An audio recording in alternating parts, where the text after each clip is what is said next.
गोदरेजचा ना जो मला माहिती आहे तो इतिहास मी तुम्हाला सांगतो. अर्देशीर गोदरेज आणि त्यांचे भाऊ फिरोजशाह गोदरेज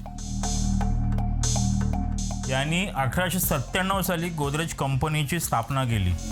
अगदी सुरुवातीला कोणीच सांगत नाही आणि कोणाला माहितीसुद्धा नाही, गोदरेजने घोड्याचे नाल बनवण्याचा व्यवसाय सुरू केला विक्रोळीकडे. त्याच्यानंतर मग त्यांनी गोदरेजचं लॉक बनवायला सुरुवात केली, ज्याला आपण आज गोदरेजचं नवटाल म्हणून प्रसिद्ध आहे.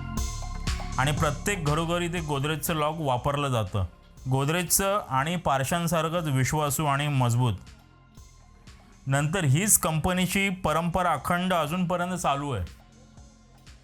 त्यात वनस्पती तेल, चावी साबण, सिंथॉल साबण, गोदरेजचं कपाट, प्रिमाचा टाईपरायटर, गोदरेजचा त्या काळातला सफेद फ्रीज, लोखंडाचे ते बॅलेट बॉक्स ज्याची आता जास्त गरज आहे, तिजोऱ्या.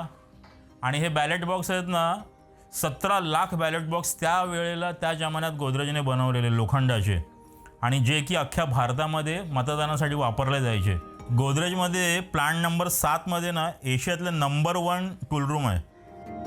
त्या टूलरूममध्ये फोर्ड कंपनीच्या गाड्यांच्या डायज, अगदी आपण आता जी नाणी वापरतो ना, 5 रुपये, 10 रुपये, 1 रुपये, 2 रुपयाची, त्याच्या डायज बनायच्या. त्याच्यानंतर जे स्पेसशिपमध्ये अंतराळात जे यान सोडलं जातं ना, त्याचे काही भागसुद्धा गोदरेजमध्ये बनतात.